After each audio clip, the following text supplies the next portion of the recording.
Hey, I felt the need to come on here and read a part of this book to you guys. It's called The Strength to Love by Dr. Martin Luther King. This is not a part of the famous King's speech, rather a book of his published sermons and ideas. So I think this book does the mind well and the heart well. So let's begin. The idealists are not usually realistic, and the realists are not usually idealistic. The militant are not generally known to be passive, nor the passive to be militant. Seldom are the humble self-assertive, or the self-assertive humble. But life at its best is a creative synthesis of opposites in fruitful harmony. The philosopher Hegel said that truth is found neither in the thesis nor the antithesis, but rather in an emergent synthesis which reconciles the two. Jesus recognized the need for blending opposites. He knew that his disciples would face a difficult and hostile world, where they would confront the recalcitrance of political officials and the intransigence of the protectors of the old order. He knew that they would meet cold and arrogant men whose hearts had been hardened by the long winter of traditionalism. He said to them, "Behold, I send you forth as sheep in the midst of wolves." And he gave them a formula for action. "Be ye therefore wise as serpents and harmless as doves." It is pretty difficult to imagine a single person having simultaneously the characteristics of the serpent and the dove, but this is what Jesus expects. We must combine the toughness of the serpent and the softness of the dove, a tough mind and a tender heart. Let us consider first the need for a tough mind, characterized by incisive thinking, realistic appraisal, and decisive judgment. The tough mind is sharp and penetrating, breaking through the crusts of legends and myths and sifting the truth from the false. The tough-minded individual is astute and discerning. He has a strong attire quality that makes for firmness of purpose and solidness of commitment. Who doubts that this toughness of mind is one of man's greatest needs? Rarely do we find men who willingly engage in hard, solid thinking. There is an almost universal quest for easy answers and half-baked truth. Nothing pains some people more than having to think. This prevalent tendency towards soft-mindedness is found in men's unbelievable gullibility. Take our attitude towards advertisements. We are so easily led to purchase a product because a television or radio advertisement pronounces it better than any other.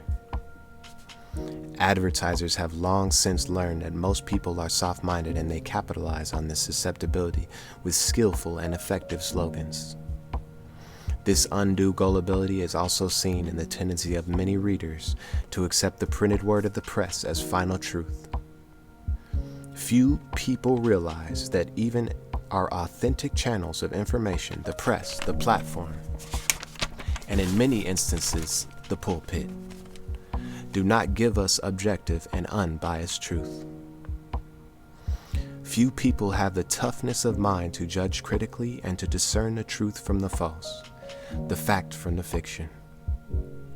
Our minds are constantly being invaded by legions of half-truths, prejudices, and false facts. One of the greatest needs of mankind is to be lifted above the morass of false propaganda. Soft-minded individuals are prone to embrace all kinds of superstitions. Their minds are constantly invaded by irrational fears, which range from fear of Friday the 13th to a fear of a black cat crossing one's path. As the elevator made its upward climb in one of the large hotels of New York City, I noticed for the first time that there was no 13th floor. Floor 14th followed floor 12.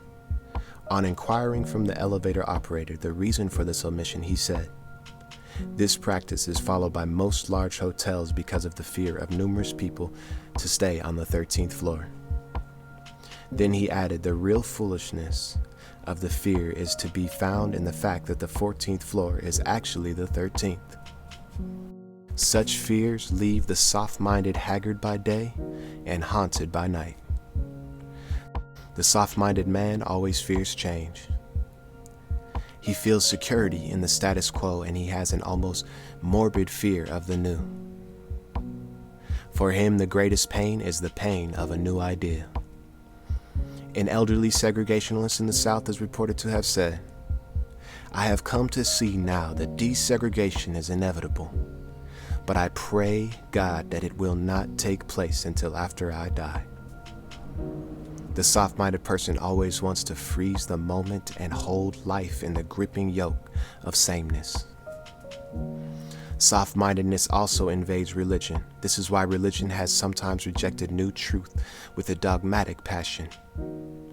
Through edicts and bulls, inquisitions and excommunications, the church has attempted to prorogue truth and place an impenetrable stone wall in the path of the truth seeker. The historical philological criticism of the Bible is considered by the soft-minded as blasphemous, and reason is often looked upon as the exercise of a corrupt faculty. Soft-minded persons have revised the Beatitudes to read, "Blessed are the pure in ignorance, for they shall see God." This has also led to a widespread belief that there is a conflict between science and religion. But this is not true. There may be a conflict between soft-minded religionists and tough-minded scientists, but not between science and religion. Their respective worlds are different and their methods are dissimilar. Science investigates, religion interprets. Science gives men knowledge, which is power. Religion gives men wisdom, which is control. Science deals mainly with facts. Religion deals mainly with values. The two are not rivals, they are complementary. Science keeps religion from sinking into the valley of crippling irrationalism and paralyzing obscurantism. Religion prevents science from falling into the marsh of obsolete materialism and moral nihilism. We do not need to look far to detect the dangers of soft-mindedness.